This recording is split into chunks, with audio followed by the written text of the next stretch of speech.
సుమన్ టీవీలో మీ personal and business promotions కోసం కింది నెంబర్కి కాంటాక్ట్ చేయండి.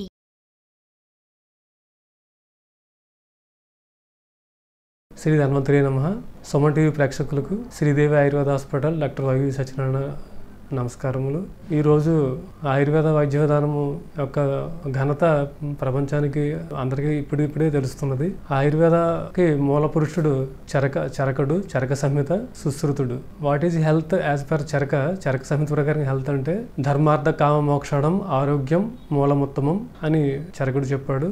ధర్మ అంటే రైషియస్నెస్, అర్థ అంటే మనీ, అండ్ కామ అంటే వర్క్, మోక్ష అంటే సాల్వేషన్. ఒక వ్యక్తి ఎలా ఉండాలి, ఫస్ట్ ఏదైనా ఆరోగ్యంగా ఉంటేనే కదా ఏదైనా చేయగలరు. ఆ ఆరోగ్యం ఎలా వస్తుందంటే మనం ధర్మం అర్థ కామ మోక్షం ఇవన్నీ కరెక్ట్గా ఉంటే ఆరోగ్యం వస్తుందని చరకుడు చెప్పాడు. అదేవిధంగా సుశ్రుతుడు ఏం చెప్పాడంటే క్రీస్తు పూర్వం సమదోష సమాగ్నిత్య సమధాతు మలక్రియ ప్రసన్న ఆత్మ ఇంద్రియ మనః స్వస్థ్య ఇత్యాభిధీయతే అని చెప్పారు. Swasthya means health. సమదోష అంటే మొత్తం 3 దోషాలు అంటే వాతపిత్త కఫాలని సమానంగా ఉంచుకోవాలి. సమధాతు అంటే సప్తధాతుస్ 7 ధాతువులు రస రక్త మాంస మేధ అస్థి మధ్య శుక్ర. ఈ సప్తధాతువులు సమానంగా ఉండాలి. త్రిమలస్ అంటే సేద మూత్ర పురుష. ఈ త్రిమలస్ అంటే దోషధాతు మలం మూలమి శరీరం. మన యొక్క శరీరం హెల్దీగా ఉండాలంటే దోష ధాతు మల ఈ 3 కూడా సమానంగా ఉంచుకోవాలి. సమదోష సమాగ్రించి సమధాతు మలక్రియ ప్రసన్న ఆత్మ, మన యొక్క స్పిరిచువాలిటీ పీస్ ఆఫ్ మైండ్ ఉండాలి. ప్రసన్న ఆత్మ ఇంద్రియ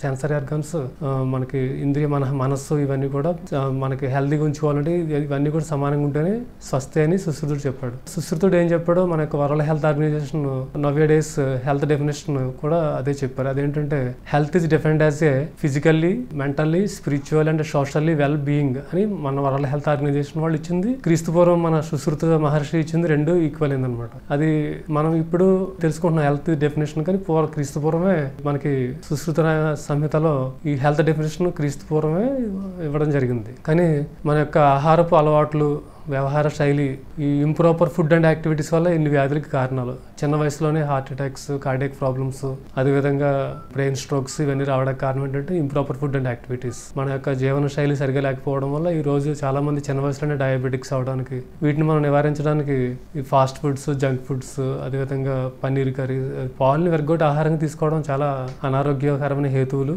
పాలు ఇప్పుడు కూడా వెరగొట్టి ఆ పాలని వెరగొట్టకూడదని అష్టాంగ హృదయలో వాగ్భట సంహితలో క్లియర్గా మెన్షన్ చేస్తుంది. కానీ ఈరోజు అందరూ కూడా పన్నీరు, రకరకాల పిజ్జాలు అవి తింటున్నారు. అవి ఆరోగ్యానికి మంచిది కాదని ఆయుర్వేద వైద్య విధానంలో చెప్పడం జరిగింది. ఈ రోజుల్లో చిన్నపిల్లలు కూడా వాళ్ళకి ఎక్సర్సైజ్ లేకపోవడం, వాళ్ళకి క్రీడలు లేకపోవడం, చదువు తప్ప వాళ్ళకి యాక్టివిటీస్ లేకపోవడం వల్ల చిన్నపిల్లలు కూడా ఎంతో అనారోగ్యానికి గురవుతున్నారు.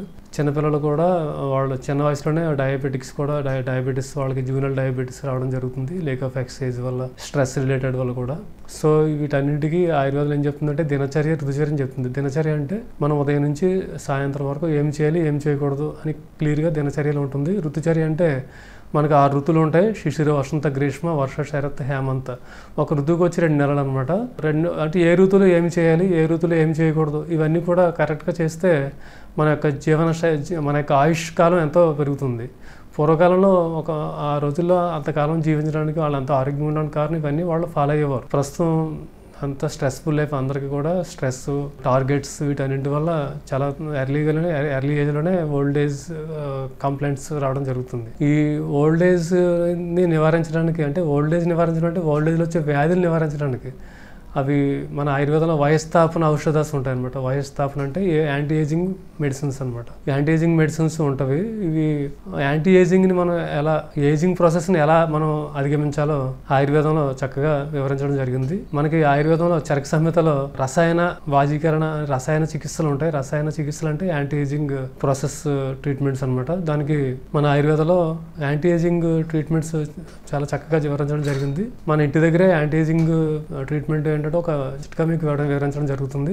ఆమ్లకి అంటారు. ఆమ్లకి అంటే ఉసిరికాయ అనమాట. ఉసిరిపొడి తీసుకుని దాన్ని మెత్తగా చూర్ణం చేసి దాన్ని ఒక టైట్ కంటైనర్లో ఒక బాటిల్లో పెట్టుకుని రోజు 2 టీ స్పూన్స్ ఒక గ్లాసు గోరువెచ్చని కలుపుని తీసుకుంటే అది యాంటీ ఆక్సిడెంట్గా పనిచేస్తుంది, యాంటీ ఏజింగ్గా పనిచేస్తుంది. రెగ్యులర్గా తీసుకోవడం వల్ల అబౌవ్ 40 years దాటిన వాళ్ళందరికీ కూడా అది ఎంతో గొప్పగా పనిచేస్తుంది. అదేవిధంగా కరక్కాయ చూర్ణం ఒకటి, అదేవిధంగా అశ్వగంధ, గుడుచి, తెప్పతీగ, బ్రాహ్మి అంటే మనకి సరస్వతి ఆకు అనమాట, దాని బ్రాహ్మి అంటారు, అది కూడా యాంటీ ఏజింగ్గా పనిచేస్తుంది. జటామాంసి అది కూడా యాంటీ ఏజింగ్గా పనిచేస్తుంది. ఇవన్నీ కూడా మీకు మీరుగా వాడుకోవచ్చు, లేదంటే ఆయుర్వేద డాక్టర్ పర్యవేక్షణలో కూడా యాంటీ ఏజింగ్ మెడిసిన్స్ తీసుకోవచ్చు. యాంటీ ఏజింగ్ ఆపడం కోసం మనం తీసుకోవాల్సిన జాగ్రత్తలు ఏంటంటే రెగ్యులర్ హెల్త్ చెకప్ ఉండాలి. అదేవిధంగా మనకి టార్గెట్స్ అనేవి ఎక్కువగా లేకుండా మన లిమిటెడ్ టార్గెట్స్ పెట్టుకోవాలి. డోంట్ కంపేర్ విత్ అదర్ పర్సన్స్తో మనం కంపారిజన్ చేసుకోకూడదు.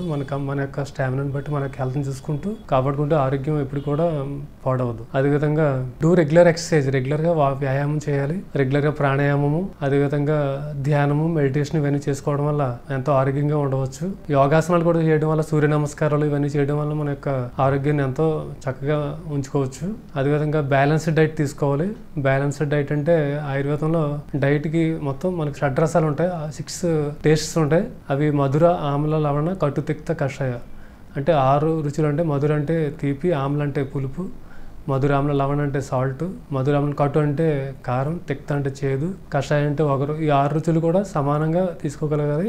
దీని మీద బేస్ అయ్యి మనకి దోషాస్, ధాతుస్, మలాసు ఉంటాయి. ఈ విధంగా మేము ఆయుర్వేద వైద్యులు ఏం చేస్తారంటే 6 రుచులు 3 దోషాలకి అన్వయించి మెడిసిన్ ఇవ్వడం జరుగుతుంది అనమాట. అదేవిధంగా ఉదయం లేవగానే అభ్యంగనం చేసి తలకి నుంచి కింద వరకు మొత్తం సర్వాంగ అభ్యంగనం అంటే ఆయిల్ ఏదైనా రాసుకుని, నువ్వులు ఏదైనా రాసుకుని 6:30 మధ్యలో మార్నింగ్ ఎండలో ఉండడం వల్ల ఉండి రెగ్యులర్ ఎక్సర్సైజ్ చేసి తలస్నానం చేసి వారానికి 1-2 సార్లు నువ్వుల నూనె రాసుకుని అభ్యంగనం చేసి తలస్నానం చేస్తే చాలా స్కిన్ ముడతలు పడుకోకుండా ఉంటుంది. అదేవిధంగా రెగ్యులర్గా నైట్ టైం ఒక గ్లాస్ పాలు తీసుకోవడం వల్ల అది మనకి ఓజో వృద్ధికరంగా ఉంటుంది. ఓజస్ అంటే మనకి ఇమ్యూనిటీ పెంచే విధంగా ఉంటుంది అనమాట.